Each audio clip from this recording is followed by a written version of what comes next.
we have local government elections tomorrow, and so we are here this morning to raise a couple of matters that we believe to be of interest to the public, which we feel members of the media ought to be aware of. And so we have a couple of issues that we want to raise and that we wish to discuss with you this morning. So I will hand over to MP Ameen, who will start off, and then I will take over afterwards and raise a couple of other things. Good morning, Trinidad and Tobago, those of you who are viewing us live on Facebook, and members of the media, citizens of Trinidad and Tobago. We have been sharing our concerns with the PNM use of taxpayers' dollars for campaigning and for electioneering. We have been speaking about areas where the PNM has been distributing food cards and grants and so on using taxpayers' dollars, particularly in certain marginal areas. Yesterday, August 12th, the Ministry of Finance made a release indicating that the Board of Inland Revenue will pay individual income tax refunds up to $20,000 or less to some 33,466 persons. The Minister advised through this press release that a process of review, assessment and verification has taken place, and that the board will be printing these 33,466 tax refund checks, which will be delivered through TT Post. We are looking at close to $600 million being paid on the eve of an election. I want to state first of all that we in the UNC welcome all quick and legitimate payments to citizens. What we condemn is the withholding of these funds, in some cases from as far back as 2018, by the PNM, only to suddenly release $600 million on the eve of an election, where bribery has been the mode of the PNM, and we have seen it in other instances. I also am reminded that on the eve of the 2020 general election, on July 29th, the entrepreneurial relief grant started to be distributed under the same Ministry of Finance. And it was at a joint select committee of the Public Accounts Committee in Parliament that it was revealed that $30 million was paid to several businesses, small businesses in particular, and that an additional $20 million was subsequently allocated for these grants of $20,000 to be paid. The Finance and Legal Affairs Joint Select Committee, in their investigation, also uncovered that monies were paid to companies who were not fully registered, whose BIR and other documents were not up to date. In fact, companies were advised that they could register after they were paid. And it was significant that a disproportionate number of those recipients were in marginal seats. That is the history of the PNM. So today, while we say we are happy for all citizens who will qualify for this tax refund that is to be paid, we also question, since when does the Ministry of Finance work on a Saturday? What is the hurry to distribute this $600 million roughly to citizens because we have a local government election coming up? It is very clear that the PNM is afraid. They are seeing what is happening, or what is likely to happen at the polls, and the future of Trinidad and Tobago is at stake.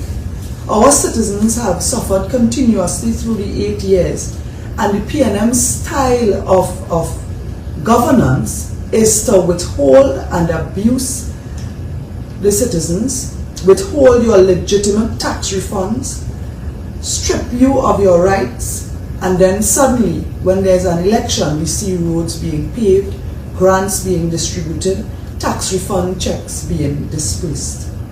Our UNC local government representatives have stood against this style of governance, along with our UNC opposition MPs and our political party. The power of the people continues to be with the people, and the power of the people is continuously being attacked by the PNM. We believe that it will be inevitable that the UNC will claim new electoral districts in this election, and that has created pressure on the government because they are also seeing what is happening on the ground.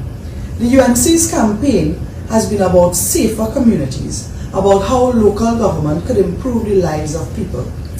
The PNM's campaign is about bringing property tax, to tax citizens more, when we have not had value for the money that they have already been taxing us. The PNM has campaigned on local government reform. The only change we saw in local government was a superficial name change in Parliament to introduce the borough of Digomartin and the borough of Superior. With that name change came no other change. No change to improve these regional corporations when they become boroughs to deliver in terms of development of their communities, focused development, infrastructural development, as well as social development. The law that is local government reform was promised on numerous platforms by the PNM in 2015, in 2019, in 2020 in their general election campaign.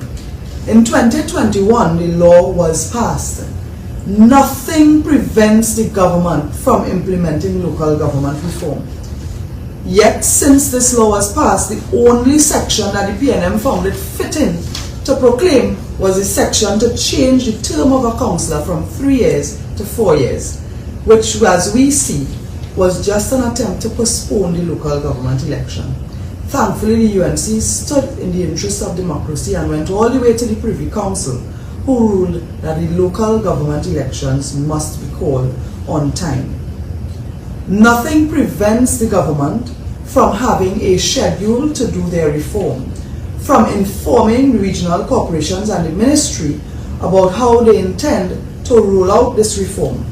Nothing prevents them from going into each regional corporation and working to change the administrative structures to support the requirements in the law, and then to proclaim the law section by section in a practical manner.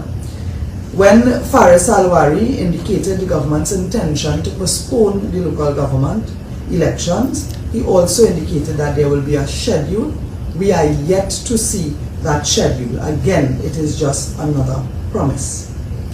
The PNM has had the opportunity to actually implement local government reform, and what we see is promises, and a blame game. You cannot blame the UNC for your failure to implement local government reform. The population really is fed up of the PNM, and in many of the non-traditional UNC areas that traditionally support the PNM, we are seeing an abundance of support for the UNC. And so the ground is buzzing with excitement in Trinidad. Many people have woken up and they have decided to fight the government. Even at one of the town meetings where the Prime Minister hosted, a PNM supporter told wrongly to stand your ground, because Trinidad and Tobago is ready to stand its ground. I want to share with you this morning some of what the UNC plans to do for local government. There are persons who have raised questions, who have asked questions, in that the UNC has spoken on a number of what they consider national issues. So, for instance, crime and safety, creating employment, creating jobs, improving the economy. These are issues that have come up on the UNC platform in this local government campaign that some persons feel are national issues. And the truth is that the plans of any political party and the campaigns and manifestos must address the legitimate issues and concerns of citizens. Crime and safety is a #1 concern. Joblessness and unemployment is another concern. The reviving of our economy is a concern. But you are right, this is a local government election. How can the UNC make these changes if we are not in government? And these are some things that I want to share with you.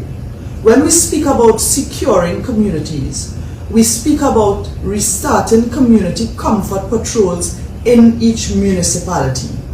We speak about secure streets, where throughout the country we can improve street lighting in your community and so make your streets safer and prevent robberies and rapes, particularly where they are in dark areas. We speak about municipal police, increasing the municipal police force that falls under each municipality, each regional corporation, so that these municipal police officers can help secure your communities with patrols, can patrol particular schools where you have criminal activities where children may be at risk, and also to work with the schools to make sure that teachers and students as well as parents are safe. When we expand the municipal police force, we will also be providing secure jobs within each local government corporation. By creating jobs, we are also putting boots on the ground.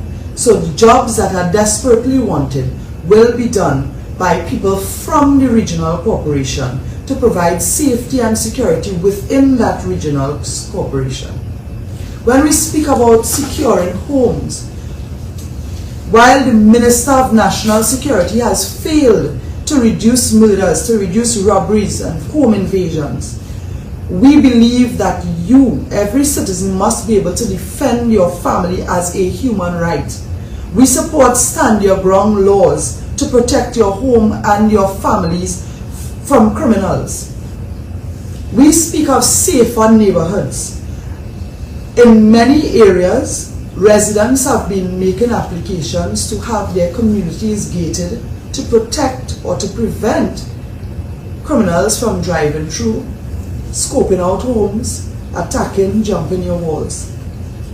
Your UNC councillors will support your request for secure communities with gates and barriers and to restrict non-local traffic, to secure your playgrounds so that your children can play without being shot to death by stray bullets, and to enforce noise pollution laws so that you can have safety and comfort in the peace of your home. When we speak about securing the economy at a local government election, we speak about not implementing property tax and to stop the proposed PNM 25% inheritance tax, and to jumpstart investment with lower taxes on businesses. You should not pay more tax. This government has abused the taxpayers' dollars for their own purposes. When we speak about securing the economy, local government bodies have a role to play in local economic development, small and micro enterprises within each community. When we speak about vending booths, to provide micro entrepreneurs with a space to sell their goods, but a space that is properly maintained in terms of sanitization, public health, garbage collection, public health inspectors. We also speak about having in playgrounds and recreation grounds, having activities so that people will feel comfortable to come to the recreation ground, purchase from your micro entrepreneurs, but you must do so in a safe environment where our municipal police from the regional corporation will ensure that this happens. When we speak about securing the economy, we speak about local tourist sites being developed.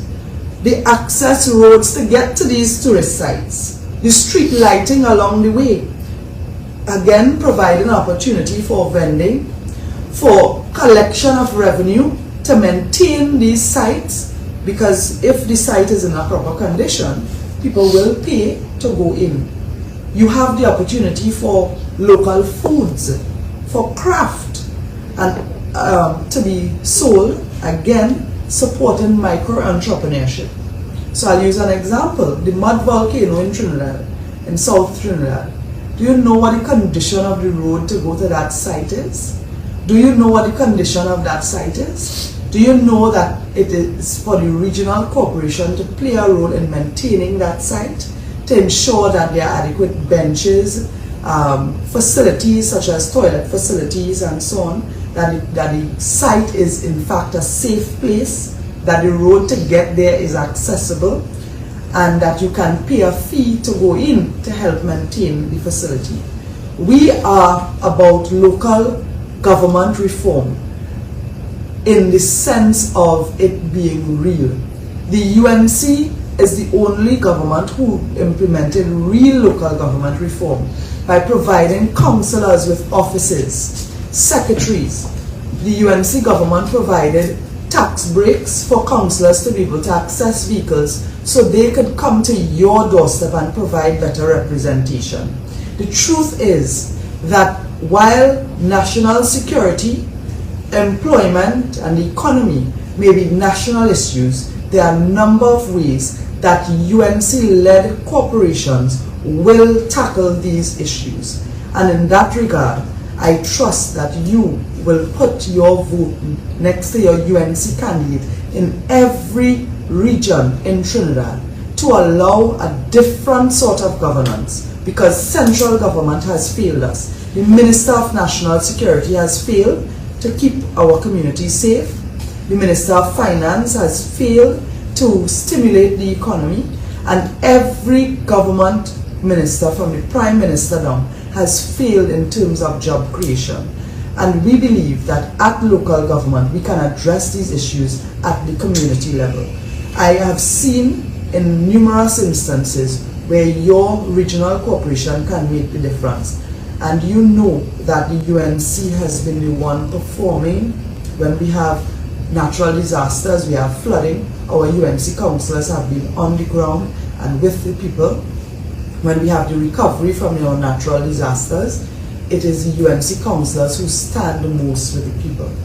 We are in support of real change. And so while the PNM continues to campaign on failed reform, the UNC is campaigning on secure communities, job creation, secure neighbors, neighborhoods, secure schools for our children, and support for local economic development and local tourism as well.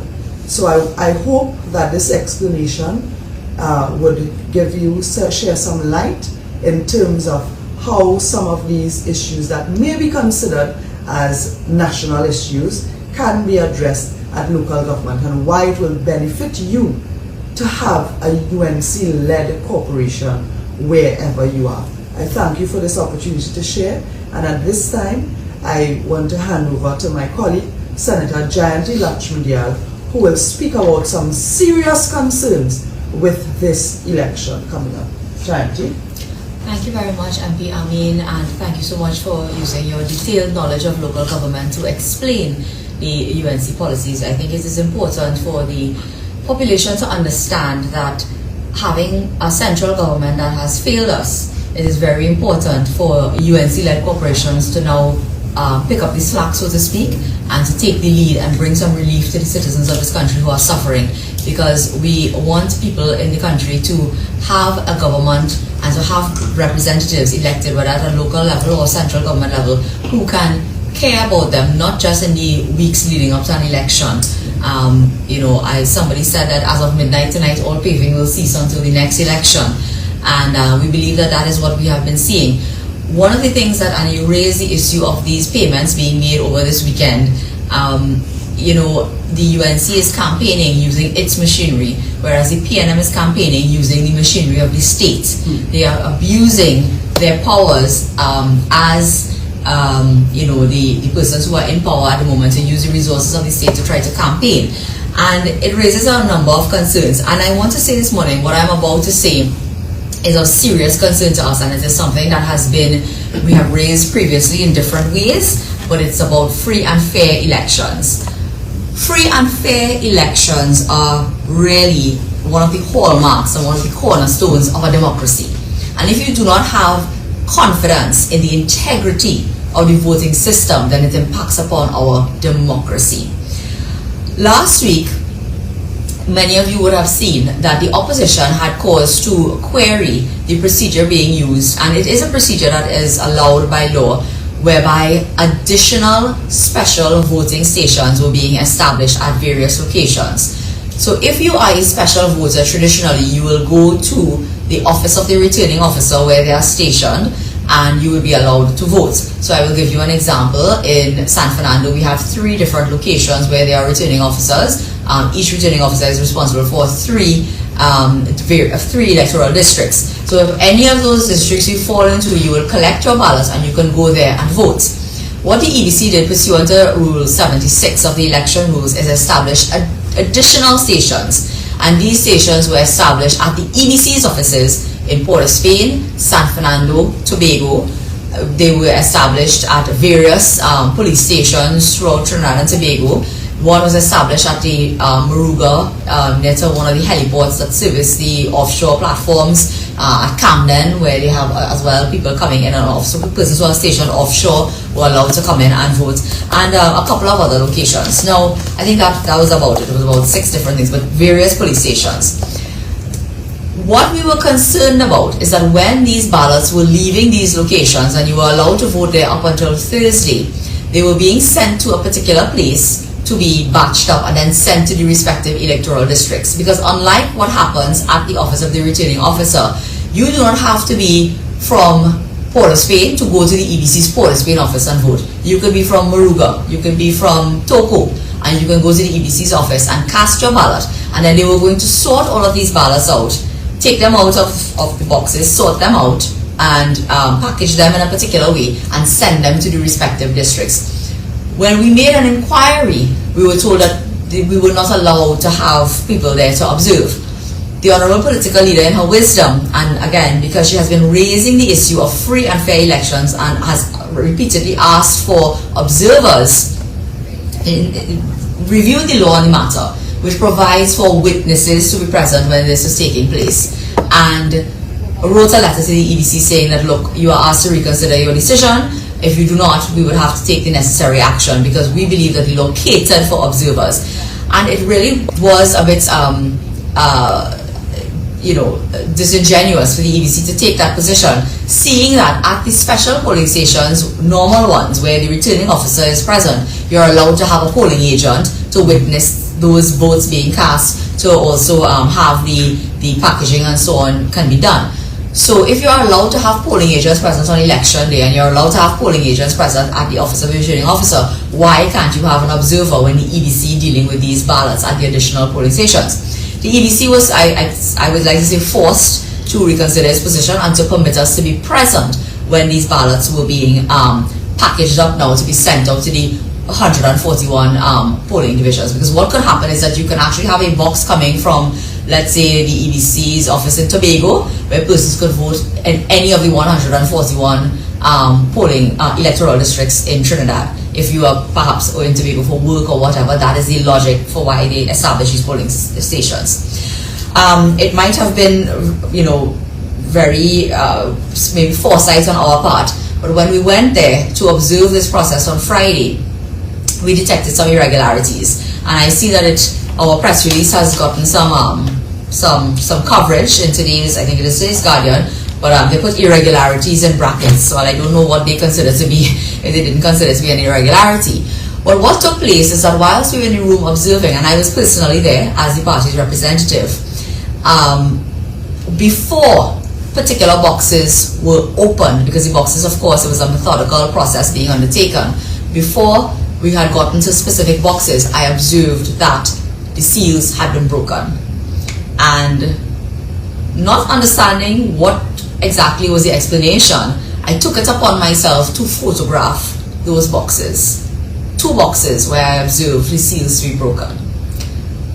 They were on one side of a table, and they had started opening boxes from the other side of the table coming down.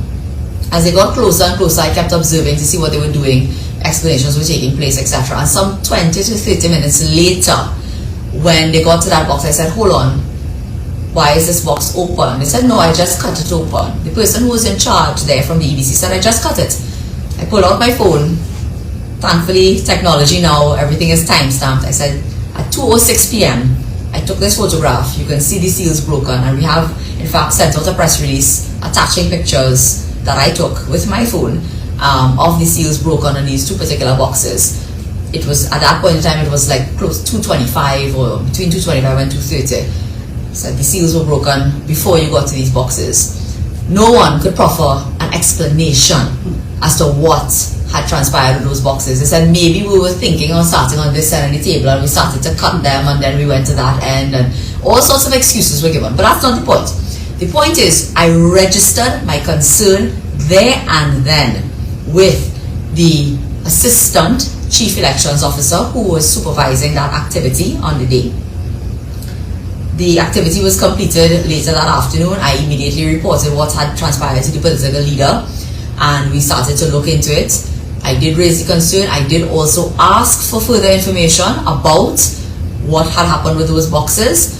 It was not provided. Specifically, I asked for the names of the presiding officers who would have been responsible for packaging those boxes and sending them up to the EBCs. Well, they use Queen's Hall for this particular exercise.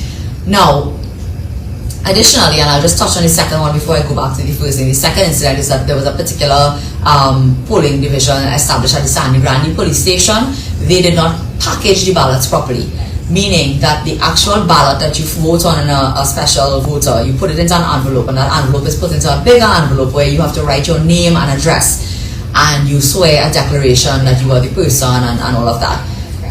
Those envelopes should have been packaged separately in envelopes which only have the name of the electoral district. That was not done. So when they pull those envelopes out from that box, you could see the names of all the voters. It was, and again, questions were raised not just by me, but by persons representing other political parties, because thankfully, because of our letter, all parties were invited to observe, and there were 5 different political parties represented there, or 4. 5. And all of the parties raised a concern about this, what is going to happen as a result of this breach of procedure. And again, it is rather disheartening that the EBC could not provide, the EBC staff there, senior staff, could not provide a proper explanation as to what they could do about this, except to say, well, at least it's still sealed, we have a declaration of secrecy, you know, we'll package it properly now and send it to the respective electoral districts and all of that. When you have procedures governing something as serious as an election, and you have persons breaching a procedure, and you do not have proper supervision to ensure that these procedures are not being breached, how can you expect people to have trust and confidence in an election? And this is very critical, and that is why we raise it. We raise it not because, you know, we want to just be antagonistic towards the EBC or anything like that, but you have the responsibility to ensure that elections are free and fair, free from fear, and that people feel confident in the manner in which an election is carried out. And the only way you can do that is by ensuring that procedures and checks and balances are in place to deal with those issues. So getting back to the first issue, and it's like a story that I have to tell.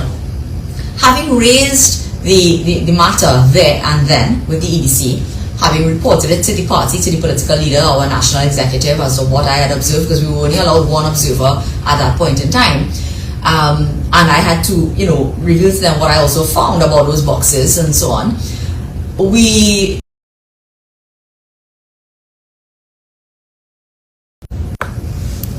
A public call asking for an investigation into the matter.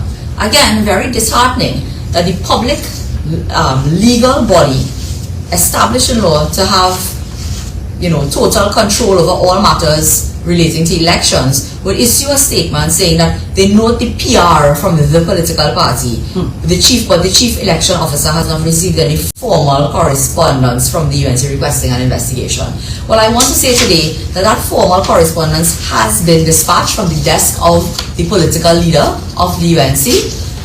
Mrs. Prasad Bisesa has sent a letter personally signed to the chief elections officer calling on her to do her duty and for the EBC to carry out their duty to investigate a complaint. perhaps raising a complaint there and then in the presence of representatives of all political parties and very senior staff of the EDC is not enough for them. They needed to see the signature of our political leader. That's fine. She has a lovely she has a lovely way of writing. Perhaps they wanted to receive something formal from her. They have now received it, and we are saying today that before the close of poll and before any results are declared, they must investigate this matter involving those ballot boxes. And I will get into some of the issues that we discovered as we investigated, that I questioned and I uncovered at that center where that exercise was being undertaken. I don't want to say surprisingly, because I was not entirely surprised when I started to question about those boxes, where they came from. Those 2 boxes related to the EBC's office in San Fernando. When we began to ask the questions about the number of ballots contained in those boxes, and I was making notes and I was scribbling down as we were going ahead. Those boxes contained, between the 2 of them, 355 votes. 355 votes out of, which is far more than any other box. In total, on that day, there were 15 boxes picked up from different locations. San Fernando had 3 boxes. There were boxes at St. James Police Station, San Fernando Police Station, Shell in Moruga, San Grande Divisional Headquarters, Siparia Headquarters, Camden, Mova Police Station, etc. And let me just give you an idea of the numbers coming out of some of those. In Tobago, 1 from the EBC office. Chaguaramas Police Station, none. Riverside Plaza, I think that they're police, that's like a police station, 4. Camden, 9. Siparia, 8. Piaco Police Station, none. St. James, 1. San Fernando Divisional Headquarters, 24. The only other number that crossed 50 was actually at Port of Spain in the EBC. They had 231. But look at the discrepancy between 231 being the only one that's over 50. Everything else is under 50, maybe under even 30 or so. And then you have these 2 boxes with broken seals observed personally by me containing 355 ballots. When I started to take notes of where these ballots had been packaged and which electoral districts they were going to, the numbers were quite startling. And it is because of these numbers that we are calling for an investigation. Let me give you an example. In one electoral district in San Fernando, Coquille Taruba, there were 22 ballots supposedly packaged within those boxes with the tampered seals going to that particular electoral district. Do you know that in 2019 that the margin of victory for the PNM in that particular electoral district was 30 votes? And in this one box alone, there are 22 ballots with a tampered seal going to the electoral district of Coquille Taruba.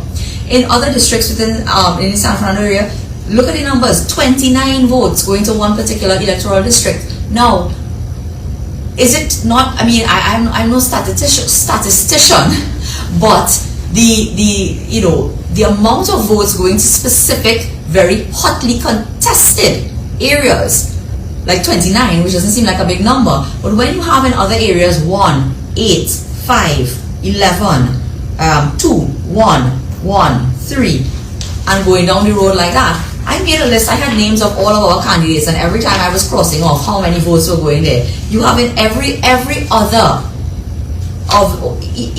one of those boxes that's open, Coquille Taruba only got 2 votes, 2 ballots. But in this one box that had a broken seal, they had 22.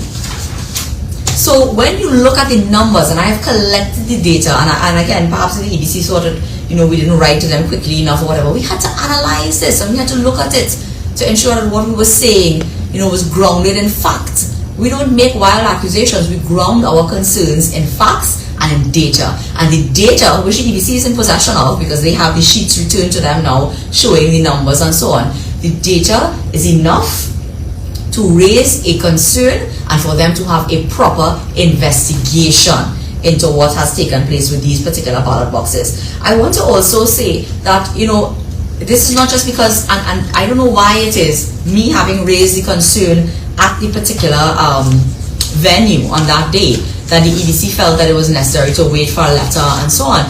they are the ones responsible for implementing the law. The Representation of the People's Act is very, very clear. Section 71 talks about, tampering with a ballot box. It is a criminal offense to tamper with a ballot box. It is a criminal offense under Section 71 of the law. I think it carries a fine of up to 2 years, if I'm not mistaken. It is also under the election rules, and I will read it for you. I think it is rule number 21 of the election rules. The Commission shall cause all ballot boxes to be properly protected and preserved from damage or unnecessary deterioration, and to be kept in good and proper repair, and shall not permit any person to tamper with them. The Commission shall cause ballot boxes to be securely kept, and they shall be in its custody and control at all times, except when they are used in an election and when they are being used by a court for the purpose of petition or prosecution relating to an election. So the EBC's responsibility is to guard their boxes, but even more so when seals are attached. I participated as an election agent in the process whereby the special ballots were issued to the presiding officers. They were the names were called out and so on, and they were packaged in the envelopes to be sent to the respective EBC offices and whatnot, where persons had asked to collect their ballots. And each of us present had to sign those seals. So once the persons present are monitoring those seals and participating in this process, you cannot simply have seals being broken and no explanation being proffered. The EBC, to me, is very guilty of a dereliction of duty in this regard, and to say that they did not receive a formal complaint is for them to basically be throwing their arms up in the air and ignoring a very serious matter. Under Section 71 of the Representation of the People Act, it says a person who willfully destroys or damages a ballot box of any part thereof without lawful authority, interferes with any ballot box or any part thereof which has been prepared for use or is in use at an election, is liable on conviction on indictment to a fine of $60,000 and imprisonment for 2 years. So a criminal offense may have occurred. It was brought to the attention of senior staff of the EBC at the venue on Friday, and they issue a statement saying they have noted our PR. That is not PR, that's an official report of a possible criminal offense which has to be investigated unless you are comfortable with being in dereliction of your duty as an Elections and Boundaries Commission and the sole authority responsible for the conduct of our elections. And I threw my mind back this morning to the issue that arose when the political leader asked for observers. And this is exactly why we ask for observers, because when the EBC can talk about PR when a serious criminal offense might have been committed, you understand why the UNC and other political parties, I think, lent their voice in support of that call to have election observers present, because sometimes we are not we would not seem to have the confidence that the EBC is really taking their role as the guardians of democracy in a particular way in terms of guarding the fairness of our elections very seriously. I raised on the day that I was there, I said, listen, I think it is high time that you all start videotaping or recording the movement of these boxes and what happens in it, because they left us outside of the room while they moved the boxes from a truck that brought them into the location, and they said they needed to set up before we could be allowed into the room. Now, I don't want to cast aspersions on anyone, but when I walk into a room and I can sit there and observe seals being broken, and then a person from the EBC, after I photograph it, 20 minutes later, can say, no, I just cut it, and I have to confront you with a photograph from my phone, should I and my political party and any citizen of Trinidad and Tobago who is listening to this right now and understanding what I am saying have confidence in our electoral process? The minute you start undermining the fairness or the procedures involved, our election rules are very detailed. It's a detailed code. It is a code by which all elections ought to be conducted, and the reason for that is because that is how you maintain confidence in an electoral process. So we had previously actually made inquiries about who are the presiding officers stationed at various stations and so on, and that request was actually refused by the EBC. But today I am saying, in light of what transpired on Friday, in light of the concern raised then and there on Friday, in light of the letter that you have received now from the political leader formally requesting an investigation into this matter, and in light of the fact that we have a very, the data shows some, I don't know what you call it, statistical outliers in terms of, the number of votes being, placed in these particular areas and so on, and a number of ballots going to certain areas being fairly high compared to other areas. We are asking for an investigation, and we would like the names of the persons who were responsible for the particular polling divisions where these boxes came from.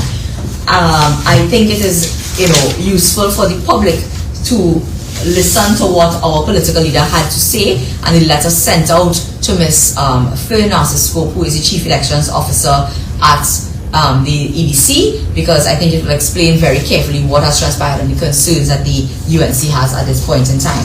So the letter was sent on the cover of the party as a very urgent, sent via email, and it stated, "As you are aware, we had cause to write you previously to express our concern over the decision to prevent us from witnessing the opening of the additional special ballot boxes. Thankfully, you reviewed and reversed your decision on that issue, and we were in fact able to witness the opening of the special ballot boxes. Unfortunately, an issue has now arisen out of that process, and I feel compelled to write to you again to record our grave concern." I have to say that the UNC, from the get-go of this election, we have been the bastions and the guardians of democracy. Had it not been for the UNC, we would not have even had an election tomorrow. We forced the hand of the government through the courts to have an election. We threatened to force the hand of the EBC to allow us to have these persons present to observe these proceedings, and they recanted, and now we are forced to write them again in order to seek clarification and to seek the interests of our democracy. And the letter goes on to say, "The United National Congress is calling on yourself as Chief Elections Officer to investigate certain irregularities which were detected and raised during the process which took place on Friday, 11th August 2023 at Queen's Hall in Port of Spain. In the first instance, the seals on certain ballot boxes appeared to be broken prior to arrival at the facility. Around 2:06 p.m., shortly after the exercise commenced, the UNC's designated representative observed the seals on certain ballot boxes broken, which had not yet been opened, were in fact broken. The process being undertaken in the presence of observers was a methodical one, whereby the ballot box number, the location where the box was stationed, and the number of ballots contained therein, according to the statement of the special presiding officer, would be called out, followed by the breaking of the seals and removal of the lock. No such process had taken place in relation to these specific boxes." So like I said before, they started on one end of the table, were moving along, but the seals at the other end of the table were already broken at 2:06 when the photograph was taken. The UNC's representative photographed the broken seals whilst another box was being sorted. Almost 20 minutes later, when the boxes in question were being called out and the sorting process due to begin, a question was raised about the seals. The Assistant Chief Elections Officer, Ms. Pamela Ogis, who supervised the operations, was questioned about when the seals on the specific ballot boxes were broken and asserted that it had been done immediately prior to the box number being called. This would have been a minute before the question was raised. When confronted with the photograph taken and time-stamped at 2:06 p.m., none of the EBC staff present could give an explanation. There was a systematic process of cutting seals, opening locks, and removal of envelopes, and the prior cutting of these seals at the site seemed highly unlikely. Several questions therefore arise. On the face of it, it would appear that these boxes were opened after the seals were affixed by the special presiding officers, and the EBC must determine if that is so, who would have done so, at what location, and for what reason. It was later established these boxes with broken seals came from the same location, the EBC's office on Circular Road in San Fernando, and contained the highest number of ballots out of all the additional special polling stations. And that's what I was speaking about, the 355, and the closest number to that being 230, so it's about 124 is the difference between that particular San Fernando station and the next highest one, and all of the others are under 30. This makes it even more critical that an urgent investigation take place, since a substantial number of ballots contained in those boxes compared to the other stations can significantly impact the outcome of the election in any given electoral district. As Chief Elections Officer, you must therefore investigate this incident and give an account to the population before the taking of the poll on Monday, 14th of August. It is imperative that persons wishing to exercise their franchise on Monday are able to do so with the assurance that the election are free, fair, and insulated from interference. A proper check of the boxes to ensure seals are in place upon collection and delivery ought to be standard operating procedure for something of this magnitude and importance. As Chief Elections Officer, you are therefore responsible and must account to the country for the apparent breach that took place. In a second detected irregularity, the ballots cast at Sandagani Police Station were not packaged according to the standard procedure. This meant the names of each voter could be viewed by EBC staff who were responsible for sorting the votes and sending them to the respective electoral districts. Again, the deviation from procedure by persons employed or appointed by the EBC to carry out election duties casts a long shadow of doubt over the integrity of the process. Special voting takes place over a period of time at various locations, and I think this is important to listen to, because you have to understand the level of oversight that's present during this special ballots period. It is largely without the normal scrutiny of appointed polling agents seeking the interest of a candidate, which is typical on the appointed election day. Strict adherence to procedure is therefore of even greater importance during the special voting process if public trust and confidence in the electoral process is to be maintained. Adequate training and continuous monitoring of activities, therefore, is the sole remit of the responsibility of the EBC and ought to be conducted in both local and government general elections. Consistency is critical to transparency and accountability. There can be no deviation from the established practices and procedures without lawful justification. Otherwise, the EBC will be entitled to act in an arbitrary and inconsistent manner, and this provides fertile soil for political bias, manipulation, and abuse of power. And of course, we end up by saying, please note, we reserve our legal rights in this matter and will take legal action in the event it becomes necessary to do so to ensure that elections are free and fair, and we therefore kindly await a response. I don't think I need to reiterate, and I'm reminded in reading this letter about arbitrariness. I don't think I need to remind anyone that an arbitrary decision was taken by the EBC in 2015 to extend the hours of the poll by 1 hour due to rainfall. And that decision was ruled to be illegal and not permitted by law. And the reason for that is because, as I said before, of the strict code set out in our law that must be followed on an election in order to preserve the integrity of the process. This is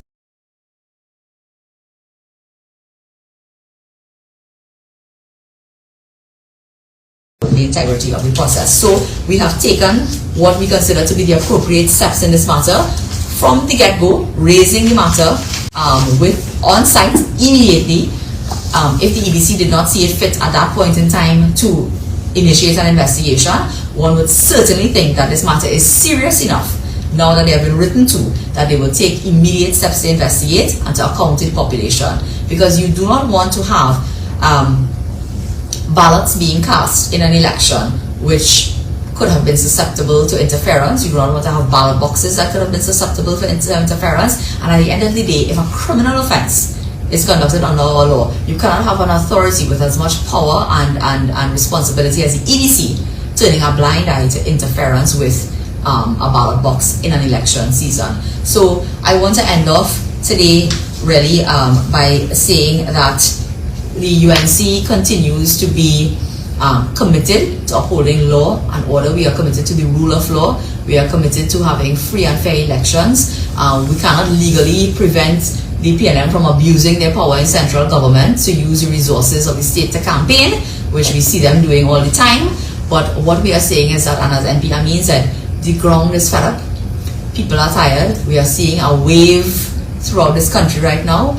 I want to encourage everyone, apart from do not judge, do not just listen to promises, because I think the country has had enough promises, and what this PNM has campaigned on is a promise. Interestingly enough, they are campaigning on a promise of tax. They are promising you more tax if they win and if they go ahead and implement their local government reform. So when you vote tomorrow, you are voting, if you vote against the PNM, you vote against property tax. A vote tomorrow for the UNC or the NTA as appropriate in whichever district you are voting in is a vote against property tax. And if you vote for the PNM, what you are voting for is a promise of something that they have failed to deliver on. MP Ameen took her time and went through the process of local government reform that they have been promising. When they took the decision to defer, the illegal decision to defer the elections last year and made the announcement, they set out a timetable. This can be done in 1 month, this could be done in 2 months, this could be done in 3 months. 1 year almost later, what have they done apart from trying to illegally put off the elections? Nothing. They have delivered on nothing, and they will deliver on nothing because they have an implementation deficit. And this notion that they have been selling to you, that if you vote for them, you are voting for reform, they have already passed the law in the parliament. It is for them to implement it. Whether you vote for them or not, they are going to, the things that they promised to do, with, you know, reforming the structure and so on, that is already the law. So what are they trying to tell you? That if you do not vote for them, well, what are they going to do? Pack up the law and put it on a shelf somewhere and do nothing with it because you didn't vote for them? The law is there. If they want to implement it, they can. What you need to do is send a message to them and say, listen, we don't agree that being able to patch potholes, given the amount of income tax and the amount of corporation tax and all the other taxes that you collect and VAT and stamp duty, although some people, you know, try to get away from paying stamp duty. I call any names, but we find some people that try to get away from paying the stamp duty. But all of those taxes that you collect is not enough to make sure that I have a decent road to drive on, to make sure that you have water in your taps, to make sure that your garbage is collected on time and that your streets are clean. You now come in and say, I must pay an additional tax. I don't know about anybody else, but I will certainly be voting against property tax come tomorrow, and I urge everyone, you look for the symbol of the rising sun, or in some cases the lighthouse, 2 beacons of light to bring light back to the darkness that has covered this country in the last 8 years. So you look for your beacons of light on your ballot paper tomorrow, the rising sun and the lighthouse, and vote against property tax and vote for meaningful local government reform that the UNC has a track record of delivering on. And so I urge people to go out early, be responsible, and exercise your franchise and do your civic duty and vote. Jayanti, there is one question from the Facebook Live for you. Does it make sense to vote if racket is going on and they do not trust the EBC? Well, I will tell you this. If you want to put an end to this type of thing happening, then you have to cast your vote in favor of the party that stands in defense of democracy and stands against these things, and that's why it will make sense to you. When the EBC decided to extend the polls by an hour, which I consider to be a form of racket because people were informed at different times, we could agree to disagree on that, but the court did say it was illegal. Who stood up? Which political party stood up and took it to the court and fought all the way to court to get the declaration? You know the EBC cannot now ever make a decision like that again because of the UNC. So that is the answer to your question. Does it make sense? Yes, it makes sense. It always makes sense. It makes sense to stand up, stand your ground and light them up and show them that you will not stand for rackets. You see, when we talk about light it up, this is all you have, you know, to light them up and show them that you do not support and that you will not allow, as a citizen of trying to make good rights, that you will not stand back and look at this type of thing happening and not take a stand against it. So that is why it makes sense. We have a few questions coming in. In one of the newspapers today, the EBC said that the issues highlighted in the UNC's press release, because they said at the time they didn't get the official letter, that it will be addressed by the CEO of the EBC. Are you satisfied with this response? Well, I would only be satisfied if it is that the CEO will, again, as I said, give us the names of the persons who were responsible for packaging these boxes and who had custody of them. I would only be satisfied if we get a detailed explanation as to how an explanation into the investigative process that was undertaken by the EBC, because you cannot simply make a statement. Again, I was very dissatisfied with the explanation given there. In fact, it didn't seem like an explanation. It seemed more like a deflection and a cover-up. Because had I asked the question and I was given an explanation, and it was only when I, produced my phone that everybody started to fumble. So unless they could do something better than fumble and come up with some sort of cover-up explanation, no, I will not be satisfied. I would like to see a detailed record of persons with names. I don't want to hear about staff of the EBC. I want names. Because if this matter has to go to court, we need the names. And I want to know who the people are. who have been responsible for the custody, the sealing, who was present when these boxes were sealed, who was in the presence of these boxes. Ballot boxes are supposed to be guarded by police officers. Who were the police officers assigned to guard these boxes? Who were the officers escorting the boxes? Who was driving the truck? I saw the truck coming in. I saw the officers. In fact, officers were in the room while I was raising the concern with the EDC. I looked at all of them. They just look at me like, you know, again, perhaps they are not aware that it's a criminal offense to tamper with a ballot box. And this all speaks to the lack of care and attention, and I think a dereliction of duty on the part of the organs of the state to seriously implement and give full life to what our election rules prescribe. Because that's what you don't make rules and make laws to have them on a statute book, you know. You put them there to give them life so that they will guard your process and they will guard your procedure and they will insulate your procedures from interference. And clearly that hasn't been done in this situation. This situation is just one of, I think, many that may occur in the past that we are not even aware of that highlights the failure to implement our procedures properly. So if no investigation takes place and no one is held accountable, what will be the opposition's next course of action? Well, certainly the law prescribes that you can protest by way of,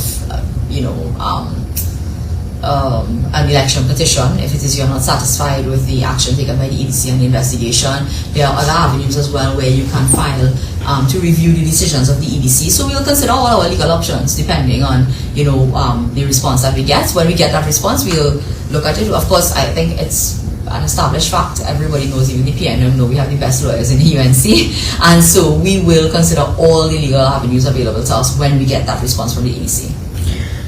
What kind of impact is this likely to have on the integrity of the local government election and possibly future polls? Well, I mean, as I said, because from that question alone, you can see that people's confidence in the electoral process is waning. So it doesn't just impact this particular poll, it impacts overall confidence in elections. We have a low voter turnout in general in Trinidad and Tobago, but we have an even lower one for local government elections. And the reason why people perhaps get frustrated and don't want to vote is because they don't have confidence in the system. So apart from this particular poll and the outcome of the poll and who win and who lose, it affects overall confidence. But with respect to the specific polls, and that's why I quoted the numbers this morning, you have almost the same margin of victory in one particular electoral district. We have almost that same number of ballots going to that same electoral district in this particular thing from those ballot boxes that were broken or had the broken seals. So the impact is clear what the impact can be in this particular instance with that specific poll. I think in order to address this issue of possible EBC discrepancies, it is important for every single citizen to go out and vote overwhelmingly. It is more difficult to thief an election if you have more people voting, perhaps. We already see where 22 special votes in an area where the PNM only won by 30 votes in the last occasion. When you cast your ballots overwhelmingly, it is you send a clear message that regardless of EBC, you stand your ground. Regardless of PNM, you stand your ground. That you stand your ground and you want your vote to be counted. So whether EBC messes up, whether PNM as a government messes up by trying to interfere or intervene or bribe the population, it is important for us, every citizen, to vote. And this election, I think it's important to vote overwhelmingly, to vote out the PNM. MP Ameen, the Minister of Local Government has mentioned property tax and municipal police fighting crime as benefits of local government reform. What are your thoughts on that? The government has been in office since 2020. They have not done anything since, in fact 2015. The current government was there from 2020. The PNM has been there since 2015. They have not done anything in 8 years to secure your community. They promised 100 new police officers in every regional corporation, a total of 1,400 municipal police officers. That has not materialized. They have had 8 years to secure your communities. They have failed. They have had 8 years to do various forms of local government reform, and they have failed.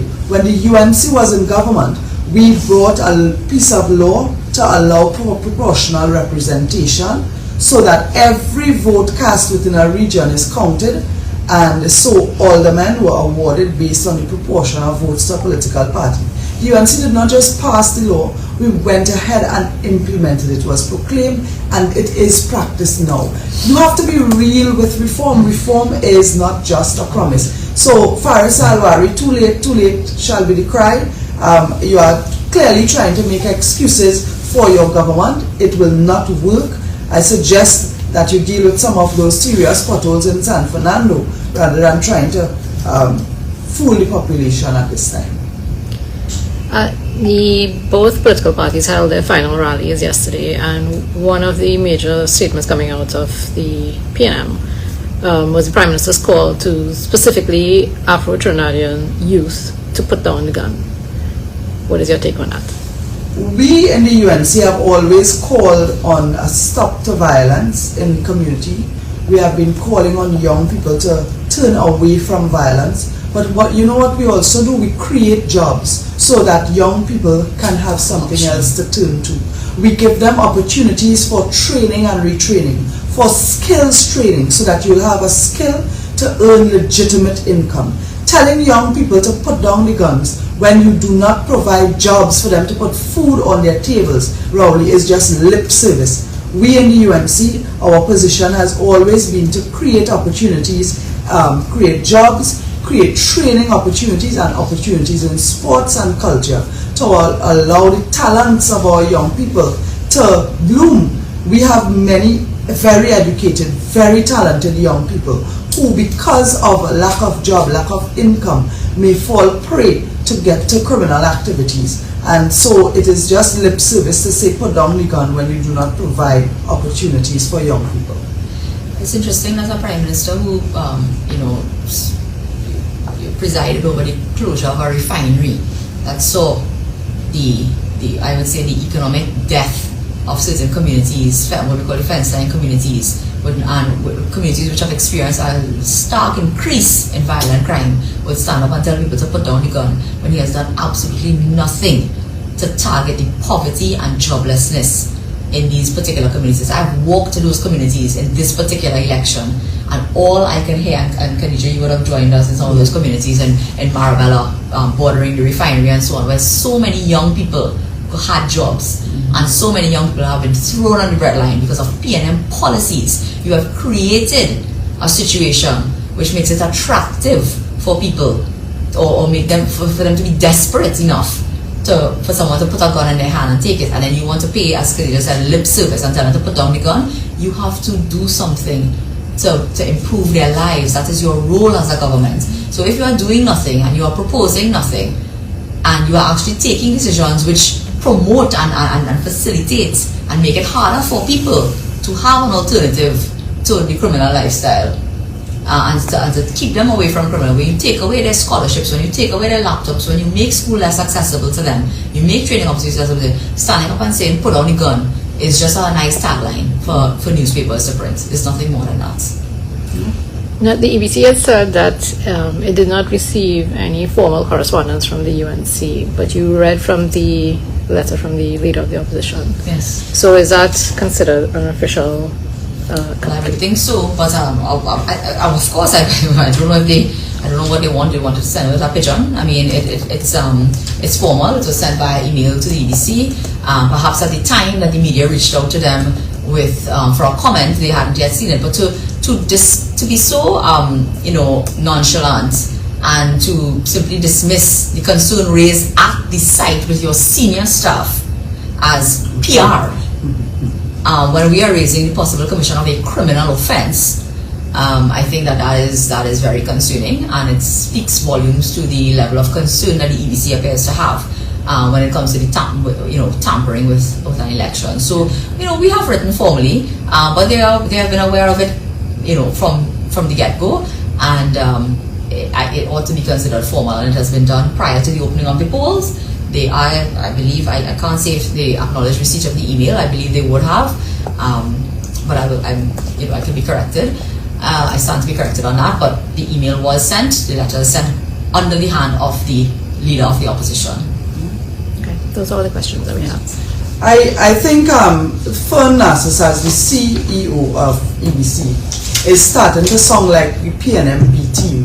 When you can call a serious concern about a breach PR, your duty is to protect the vote, to protect democracy.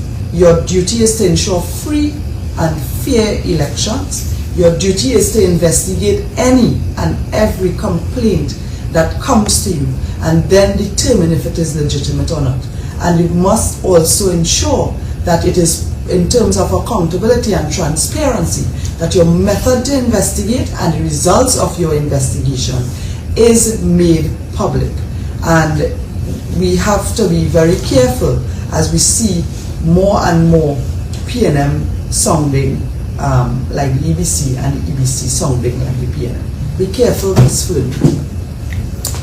So, thank you everyone. We remind you again, go out early tomorrow and vote. And the only reform we need in this country is a change of government. So go out tomorrow and start that reform, the important reform. Yeah, light them up with your finger. Light them up.